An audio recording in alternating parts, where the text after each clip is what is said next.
साथियों नमस्कार, स्वागत है आपका अपने चैनल सक्सेस जंक्शन एक कदम सफलता की ओर में। और हम लेकर के आ गए हैं आपके लिए सभी प्रतियोगी परीक्षाओं की दृष्टि से अति महत्वपूर्ण 360 डिग्री करंट अफेयर्स, यानी कि यहाँ पर आपको हर एक प्रश्न के बारे में डिटेल में जानकारी दी जाएगी, जिससे अगर उससे संबंधित कोई अन्य प्रश्न आपकी परीक्षा में देखने को मिलता है तो उसे भी आप बड़ी आसानी से सॉल्व कर सकते हैं।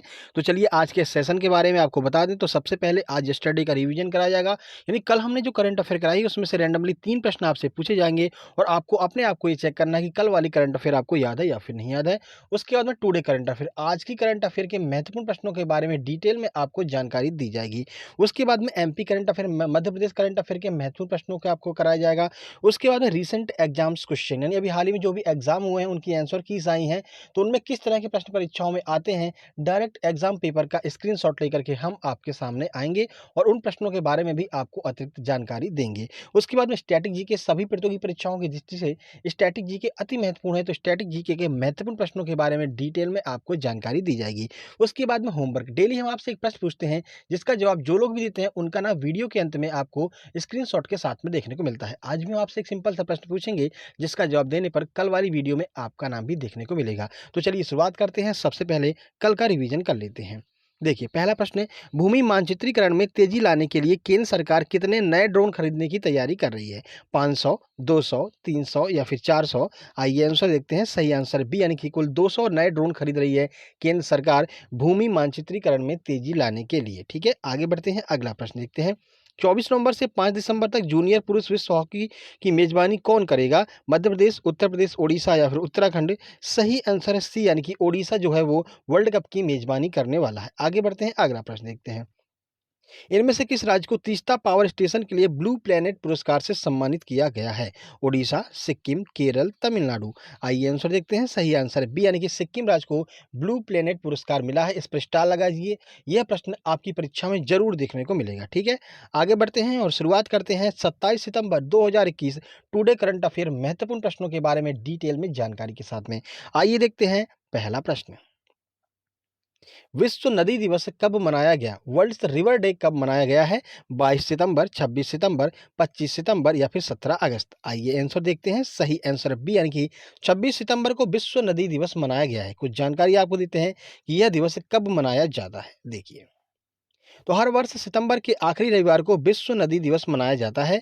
2005 में संयुक्त राष्ट्र ने हमारी जल संसाधनों की बेहतर देखभाल की आवश्यकता के बारे में अधिक जागरूकता पैदा करने के लिए वाटर फॉर लाइफ डिकेट की शुरुआत की है। और यह प्रश्न पूछा जा चुका है कि संयुक्त राष्ट्र संघ के द्वारा वाटर फॉर लाइफ डिकेट की शुरुआत कब की गई थी? तो वर्ष 2005 में संयुक्त राष्ट्र संघ के द्वारा इसकी वाटर फॉर लाइफ डिकेट की शुरुआत की गई थी। ठीक है, चलिए, यह दिन पृथ्वी के जलमार्ग का जश्न मनाता है जिसमें हर वर्ष 60 से अधिक देश भाग लेते हैं। ठीक है, और भारत को नदियों का देश कहा जाता है और मध्य प्रदेश को नदियों का मायका कहा जाता है।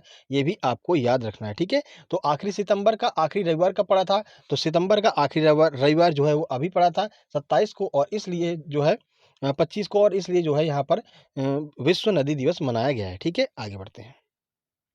इनमें से किस मंत्रालय के द्वारा एक पहल अभियान शुरू किया गया है? ठीक है, तो अभियान का नाम क्या है? एक पहल। तो एक पहल अभियान की शुरुआत किसके द्वारा की गई है? आयुष मंत्रालय, रेलवे मंत्रालय, कानून और न्याय मंत्रालय या फिर कपड़ा मंत्रालय? आंसर देख लें। सही आंसर है सी, यानी कि कानून और न्याय मंत्रालय के द्वारा एक पहल अभियान की शुरुआत की गई है। आइए कुछ जानकारी आपको देते हैं इस अभियान के बारे में। तो देखिए, न्याय विभाग, कानून और न्याय मंत्रालय ने 17 सितंबर 2021 से 2 अक्टूबर 2021 तक देश भर में एक पहल अभियान की शुरुआत की है। इस अभियान का उद्देश्य देश के लॉ सहित बड़े पैमाने पर पंजीकरण को प्रोत्साहन करना है। तो दिल्ली नहीं, यहाँ पर डिजिटल लॉ हो जाएगा। ठीक है, तो आप यहाँ पर थोड़ा सा करेक्शन कर लीजिएगा, यहाँ पर आपका डिजिटल लॉ हो जाएगा। तो डिजिटल लॉ को यहाँ पर प्रोत्साहित करना जो है उद्देश्य है भारत सरकार का, और उसके लिए जो है एक पहल अभियान की शुरुआत की है। आपको जैसा कि पता है सारी चीज़ें अब डिजिटल होती जा रही हैं, आपकी जो शिक्षा है वो भी पूरी डिजिटल हो गई है, तो न्याय व्यवस्था को भी डिजिटल करने के लिए एक पहल अभियान की शुरुआत की गई है। ठीक है, तो टेली लॉ का माध्यम देश भर में 51,434 कॉमन सर्विस सेंटर के विशाल नेटवर्क के माध्यम से पैनल अधिवक्ताओं द्वारा लाभार्थियों को प्रभावी रूप से मुकदमेबाजी पूर्व सलाह प्रदान करना है। जैसा कि आज आप कहीं बैंक से संबंधित सेवाएं आपको लेना है तो कहीं पर जाते हैं, तो गांव-गांव में आपको कहीं ना कहीं जो है डिजिटल सेवा केंद्र मिल जाते हैं, तो आपको बैंक जाने की आवश्यकता नहीं पड़ती है।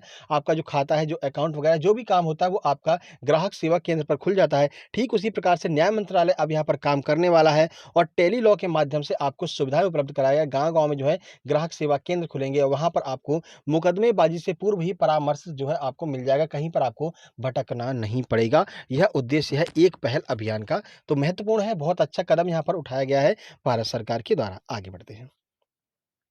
बच्चों के लिए डिजिटल नशा मुक्ति केंद्र किस राज्य सरकार के द्वारा शुरू किया जाएगा? तमिलनाडु, उत्तर प्रदेश, बिहार या फिर केरल? आइए आंसर देखते हैं। सही आंसर डी यानी कि केरल राज्य सरकार के द्वारा बच्चों के लिए डिजिटल नशा मुक्ति केंद्र शुरू किया जाएगा। ठीक है, आइए कुछ जानकारी आपको देते हैं। तो देखिए, केरल के मुख्यमंत्री पिनाराई विजयन ने 25 सितंबर 2021 को डिजिटल नशा मुक्ति केंद्रों की स्थापना करने की घोषणा की है।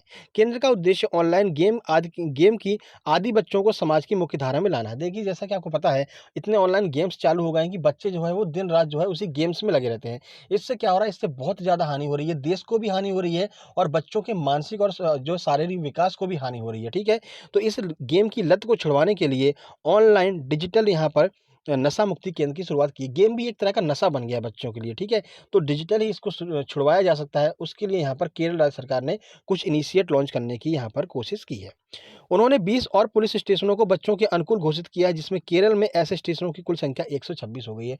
तो 126 पुलिस स्टेशन ऐसे हैं जो मतलब बच्चों को जो है प्यार से समझाएँगे। ठीक है, बच्चों को बताएँगे कि आप ये जो गेमिंग में लगे हुए हैं, इससे आपका कुछ नहीं होने वाला। ठीक है, जो है अपने शारीरिक और मानसिक विकास में इस समय को लगाइए, क्योंकि समय बहुत महत्वपूर्ण है, आपके लिए भी और सबके लिए। ठीक है, तो बस आपको इतना याद रखना है कि डिजिटल नशा मुक्ति केंद्र केरल राज्य सरकार ने शुरू किया है। एक प्रश्न केरल राज्य सरकार से लगातार पूछा जा रहा है और वो है, वन स्कूल वन आईएएस परियोजना की शुरुआत किसने की है? तो याद रखिए, केरल सरकार ने वन स्कूल वन आईएएस परियोजना की शुरुआत की है। ठीक है, और सबरीमाला मंदिर कहाँ पर स्थित है, ये चर्चा में रहा है, तो सबरीमाला मंदिर जो है वो भी केरल में ही स्थित है, तो याद रखिएगा।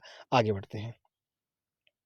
विज्ञान और गणित की अवधारणाओं को उजागर करने के लिए इनमें से कौन ऑनलाइन श्रृंखला एकलव्य की शुरुआत करेगा? CBSE, IIT Gandhinagar, IIT Kanpur या फिर ए और बी दोनों?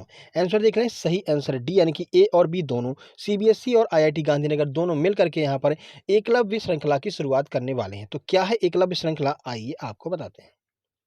सीबीएसई ने आईआईटी गांधीनगर के साथ मिलकर विज्ञान और गणित की अवधारणा को उजागर करने के लिए ऑनलाइन श्रृंखला एकलव्य शुरू करने का निर्णय लिया है। 26 सितंबर 2021 को प्रत्येक रविवार दोपहर 3:30 बजे एकलव्य का ऑनलाइन सत्र आयोजित किया जाएगा। यह कार्यक्रम कक्षा 6 से 12वीं तक के विज्ञान और गणित के पाठ्यक्रम के विषयों पर आधारित होगा और दिलचस्प प्रश्नों के साथ वैचारिक समझ में भी मदद यहाँ पर करेगा। ठीक है, तो अब क्या है, पढ़ाई बोरिंग ना हो, जैसा कि आपको पता है सारी चीज़ें डिजिटल होती जा रही हैं, स्टडी भी डिजिटल हो गई है, तो डिजिटल स्टडी को मज़ेदार बनाने के लिए यहाँ पर ये एकलव्य पोर्टल की शुरुआत की गई है। आईआईटी गांधीनगर और आपका जो है सीबीएसई दोनों लोगों ने मिलकर के इसकी शुरुआत की है। ठीक है, आगे बढ़ते हैं। किस राज्य के मुख्यमंत्री बिप्लब देब ने अगर नीति 2021 का अनावरण किया है? मेघालय, त्रिपुरा, पश्चिम बंगाल, उत्तराखंड? एक ही प्रश्न में आपको 2-3 प्रश्न यहाँ पर सॉल्व करने का मौका मिलेगा। पहले तो आपको बिप्लब देब को पता होना चाहिए, बिप्लब देब कहाँ के मुख्यमंत्री हैं? तो चलिए आंसर देख लेते हैं। सही आंसर है बी, यानी कि बिप्लब देब जो है वो त्रिपुरा के मुख्यमंत्री हैं। ठीक है, अगर आपको बिप्लब देब याद है तो भी आप इसका आंसर लगा देंगे। अगर आपको अगरतला जो कि त्रिपुरा की राजधानी है वो याद है तब भी आप इसका आंसर लगा लेंगे। तो सही आंसर है बी, यानी कि त्रिपुरा के मुख्यमंत्री हैं जिन्होंने अगर नीति 2021 का अनावरण किया है। देखिए क्या है ये अगर नीति। तो त्रिपुरा के मुख्यमंत्री बिप्लब देब ने त्रिपुरा अगर नीति 2021 का अनावरण किया है, जिसका उद्देश्य राज्य की अर्थव्यवस्था को बदलना है। नीति का लक्ष्य वर्ष 2025 तक अगरवुड वृक्षारोपण को दोगुना करना है। राजस्व और व्यापार की संभावनाएं लगभग 2000 करोड़ रुपए तक ले जाने की यहाँ पर कोशिश की जाएगी। देखिए, अगर एक प्रकार का ट्री होता है, एक प्रकार का पौधा होता है जो मतलब बहुत ही सुगंधित होता है और औषधि गुण जिसमें पाए जाते हैं, उसके उत्पादन को जो है अब अधिक से अधिक बढ़ाया जाएगा त्रिपुरा में, जिससे क्या होगा कि राज्य को राजस्व की भी यहाँ पर जो है राजस्व भी अच्छा खासा मिलेगा। तो सुगंधित पौधे अगर ट्री का वैज्ञानिक नाम क्या है? तो एक्वेलिरिया मेलाकेंसिस जो है वो यहाँ पर सुगंधित पौधे अगर ट्री का वैज्ञानिक नाम है। याद रखिए, क्योंकि चर्चा में बना है तो साइंस से जो है ये प्रश्न बन सकता है। त्रिपुरा की राजधानी अगरतला है, ये तो आपको पता ही है। ठीक है, चलिए आगे बढ़ते हैं। यहाँ से हम देखते हैं स्टैटिक जीके की सुपर स्तंभ क्लास सभी प्रतियोगी परीक्षाओं के लिए अति महत्वपूर्ण प्रश्न। आइए देखते हैं पहला प्रश्न। वेदों में झेलम नदी को किस नाम से जाना गया है? बहुत बार यह प्रश्न पूछा गया परीक्षाओं में। अस्कनी, वितस्ता, परुष्णी या फिर अगन्या? 4 शब्द आपको दिए हैं, 4 शब्दों के बारे में हम आपको डिटेल में जानकारी देंगे। पहले इसका आंसर देख लें। तो सही आंसर है बी यानी कि वितस्ता नदी को झेलम कहा जाता है वेदों में। तो बाकी ऑप्शन है उनके बारे में आपको बताते हैं। तो देखिए अस्कनी जो है पहला ऑप्शन है, अस्कनी को वेदों में चेनाब कहते हैं, यानी जो चेनाब नदी है उसे वेदों में अस्कनी कहा जाता है, ठीक है। रावी नदी को वेदों में परुष्णी कहा जाता था। और जो चौथा शब्द है अघन्या, तो अघन्या जो है गाय को कहा जाता था वेदों में। तीनों शब्द ये बार बार पूछे गए हैं और ये सभी जो आपको आपके सामने सभी शब्द जो दिख रहे हैं वो हर किसी ना किसी परीक्षा में पूछे जाते रहे हैं। तो चारों शब्दों को आपको याद रखना है कि इन चारों शब्दों का वेदों में अर्थ क्या हुआ करता था। आगे बढ़ते हैं। कार्ल लैंडस्टीनर ने इनमें से किसकी खोज की थी? जीवित कोशिका, रक्त परिसंचरण तंत्र, रक्त समूह या फिर आनुवांशिकता के नियम। फिर से आपके सामने चार ऑप्शन हैं, चारों ऑप्शन के बारे में आपको डिटेल में जानकारी देंगे। पहले इसका आंसर देख लेते हैं। सही आंसर है सी यानी कि रक्त समूह की खोज कार्ल लैंडस्टीनर ने की थी। कुछ जानकारी आपको देते हैं। तो देखिए कार्ल लैंडस्टीनर ने रक्त समूह की खोज की थी। इन्होंने खोज कर लिया तो रक्त समूह को नाम किसने दिया है? तो रक्त समूह को ए, बी, ओ और ए बी एवं रक्त परिसंचरण तंत्र की खोज विलियम हार्वे ने की थी, ठीक है। तो रक्त समूहों का नामकरण भी किसने किया? विलियम हार्वे ने। और रक्त परिसंचरण तंत्र की खोज किसने की? तो विलियम हार्वे ने की। तो दो ऑप्शन यहाँ पर आपके क्लियर हो गए। उसके बाद में ल्यूवेन हॉक ने जीवित कोशिका, तो जो जीवित कोशिका वाला ऑप्शन है उसको ल्यूवेन हॉक ने खोजा था। और ऑप्शन नंबर 4 है आनुवांशिकता के नियम, तो मेंडल ने जो है वो आनुवांशिकता के नियमों की खोज की थी, ठीक है। तो चारों ऑप्शन आपके लिए महत्वपूर्ण है, तो चारों ऑप्शन को आपको याद रखना है। एक बार जो विद्यार्थी होते हैं वो रक्त परिसंचरण तंत्र में यहाँ पर कंफ्यूज होते हैं, तो याद रखिएगा रक्त परिसंचरण तंत्र की खोज विलियम हार्वे ने की थी। कार्ल लैंडस्टीनर ने रक्त समूह की खोज की थी, ठीक है, ब्लड ग्रुप की खोज की थी। और नाम जो है वो भी आपके विलियम हार्वे ने ही दिया था। आगे बढ़ते हैं। अगला प्रश्न है मूल भारतीय संविधान में कितने मौलिक कर्तव्य थे? जब हमारा भारतीय संविधान बना था उसमें मौलिक कर्तव्य कितने थे? ऑप्शन ए है 10, ऑप्शन बी 11, ऑप्शन सी 12 या फिर ऑप्शन नंबर डी है 0। आइए आंसर देखते हैं। सही आंसर है डी यानी कि 0, यानी एक भी मौलिक कर्तव्य जब हमारा भारतीय संविधान बना था उस समय एक भी मौलिक कर्तव्य नहीं था। बाकी के चार ऑप्शन है, चारों ऑप्शन के बारे में आपको बताते हैं। देखिए तो भारतीय मूल संविधान में एक भी मौलिक कर्तव्य नहीं था। इसे 42वें संविधान संशोधन के द्वारा 1976 में 10 मौलिक कर्तव्य जोड़े गए। तो ऑप्शन नंबर ए जो 10 है, तो शुरू-शुरू में 10 मौलिक कर्तव्य जोड़े गए थे सरदार स्वर्ण सिंह समिति की सिफारिश पर। उसके बाद में 1976 में ये जोड़ दिए गए। उसके बाद में 86वां संविधान संशोधन हुआ और एक और मौलिक कर्तव्य यानी 11वां मौलिक कर्तव्य जो है यहाँ पर जोड़ा गया। तो ऑप्शन नंबर जो बी है यानी कि 11 मौलिक कर्तव्य हैं, वो वर्तमान में भारतीय संविधान में मौलिक कर्तव्य कितने हैं? तो 11 मौलिक कर्तव्य हैं। ऑप्शन नंबर सी जो है वो है 12। तो भारत में जो वर्तमान में संविधान है उसमें 12 अनुसूचियां हैं। तो याद रखिएगा शुरुआत में एक भी मौलिक कर्तव्य नहीं था, फिर 1976 में 10 मौलिक कर्तव्य जोड़े गए, फिर 1986 में संविधान संशोधन जब किया गया तब 11वां मौलिक कर्तव्य जोड़ा गया जो कि वर्तमान में 11 मौलिक कर्तव्य हैं। और ऑप्शन नंबर सी 12 मतलब 12 अनुसूचियां वर्तमान में भारतीय संविधान में हैं, याद रखिएगा। आगे बढ़ते हैं और अगले सेगमेंट की ओर चलते हैं।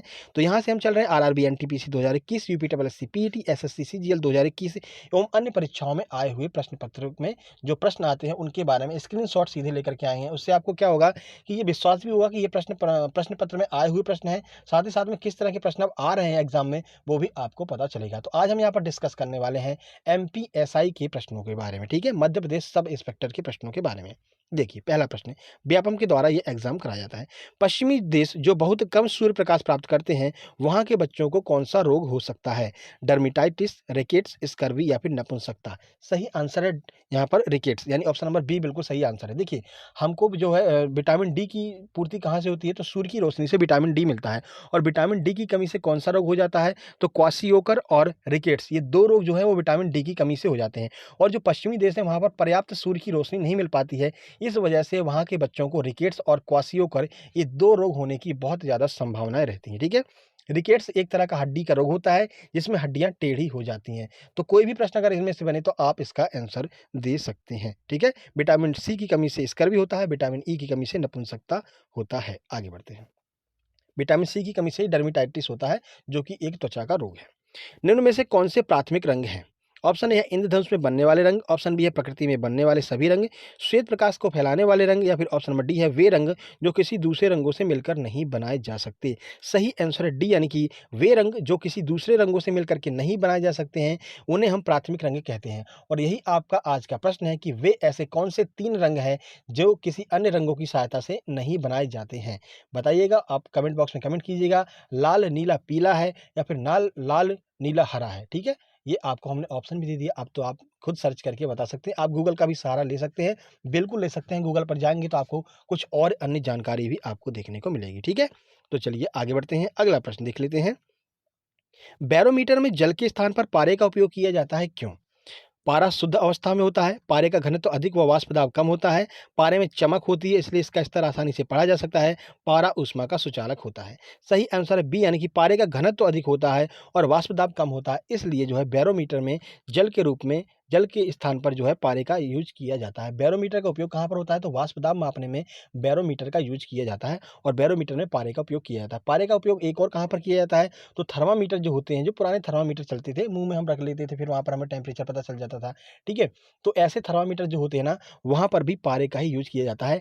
पारा एक ऐसा धातु है जो तरल अवस्था में पाया जाता है, एकमात्र ऐसा धातु है जो तरल अवस्था में पाया जाता है, ठीक है? इसका रासायनिक सूत्र Hg होता है, ये भी आपको याद रखना है। आगे बढ़ते हैं। तो अगला प्रश्न है, निम्न में से कौन से तरल को शीतलक की तरह फ्रिज में उपयोग में लाया जाता है? कार्बन डाइऑक्साइड, क्लोरोफ्लोरोकार्बन, अमोनिया या फिर ऑक्सीजन? सही आंसर है बी, यानी कि अमोनिया एक ऐसा तरल पदार्थ है जिसे हम यहाँ पर फ्रिज में यूज करते हैं। कई बार लोग यहाँ पर कन्फ्यूज होकर के जैसे ही सुनते हैं कि शीतलक, तो शीतलक से उन्हें याद आता है क्लोरोफ्लोरोकार्बन और पराबैंगनी किरणों की वजह से जो है हमारे ओजोन परत को नुकसान पहुंच रहा है, और ऑप्शन यहाँ पर बिल्कुल क्लोरोफ्लोरोकार्बन लगा करके चले जाते हैं। लेकिन याद रखिएगा, क्लोरोफ्लोरोकार्बन यहाँ पर फ्रिज में नहीं पाई जाती है, ठीक है? फ्रिज की वजह से जो है निर्माण होता है क्लोरोफ्लोरोकार्बन गैस का, लेकिन फ्रिज में पाया क्या जाता है ये आपसे पूछा जा रहा है। तो फ्रिज में जो तरल के रूप में उपयोग किया जाता है वो अमोनिया का उपयोग किया जाता है, याद रखिएगा। आगे बढ़ते हैं। तो अगला सेगमेंट है, कल के प्रश्न का किस किसने आंसर दिया है। कल के प्रश्न का सही आंसर था औरंगाबाद महाराष्ट्र। हमने आपसे पूछा था अजंता और एलोरा की गुफाएं कहाँ पर पाई जाती हैं। औरंगाबाद महाराष्ट्र बिल्कुल सही आंसर है। आइए देखते हैं किस किसने सही आंसर दिया है। तो धर्मेंद्र सूर्या ने सबसे अच्छा आंसर दिया है महाराष्ट्र, जो 1983 में वर्ल्ड बैंक की सूची में शामिल किया गया था। 34 गुफाएं हैं, ये मतलब इन्होंने बताया है कि जो है यहाँ पर महाराष्ट्र में ये गुफाएं पाई जाती हैं। 1983 में इसको जो है जो आपका संयुक्त राष्ट्र संघ है उसकी सूची में शामिल, यूनेस्को की सूची में शामिल किया गया था। उसके बाद आदिश्याम शुक्ला, नाइस पोस्ट। उसके बाद लवली तिवारी ने यहाँ पर काफ़ी अच्छी जानकारी दी है, बहुत बहुत धन्यवाद लवली तिवारी जी। उसके बाद है पुरुषोत्तम परमार ने यहाँ पर महाराष्ट्र बताया है, पूजा दांगी ने महाराष्ट्र बताया, सचिन पारसा ने महाराष्ट्र बताया है, एस के बुंदेला ने महाराष्ट्र बताया है, धनराज दामोर ने काफ़ी अच्छी यहाँ पर जानकारी दी है, बहुत बहुत धन्यवाद धनराज दामोर जी। उसके बाद में रूबी गिरी ने महाराष्ट्र बताया है। उसके बाद में यहाँ पर संध्या स्वामी ने महाराष्ट्र बताया है। उसके बाद सी द वर्ल्ड ने भी यहाँ पर औरंगाबाद महाराष्ट्र बताया है। बहुत बहुत धन्यवाद आप लोगों का कमेंट बॉक्स में कमेंट करने के लिए। ऐसे ही कमेंट करते रहिए, और जिन जिन का नाम हमने यहाँ पर लिया कम से कम उतने लोग तो वीडियो को शेयर कर दिया कीजिए मेरे भाई। चैनल आपका है, आप ही बढ़ाएंगे तभी बढ़ेगा, ठीक है? यहाँ पर लवली तिवारी जी ने बहुत से लोगों को रिकमेंड किया और काफ़ी ज़्यादा लोग यहाँ पर हमारे चैनल से अटैच हुए लवली तिवारी और हिमांशु शुक्ला जी की मदद से, ठीक है? चलिए आगे बढ़ते हैं और आज के प्रश्न की बात करते हैं। प्राथमिक रंग कौन-कौन से हमने आपसे शुरू में ही पूछा, लाल, नीला, पीला है या फिर लाल, हरा, पीला है? ये आपको कमेंट बॉक्स में कमेंट करना है, ठीक है? ये वीडियो पसंद आई, वीडियो को लाइक कीजिए, दोस्तों के पास शेयर कीजिए, चैनल को सब्सक्राइब करके नोटिफिकेशन बेल ज़रूर दबा लीजिएगा। जल्द ही मिलते हैं एक नई वीडियो में, तब तक के लिए नमस्कार, धन्यवाद।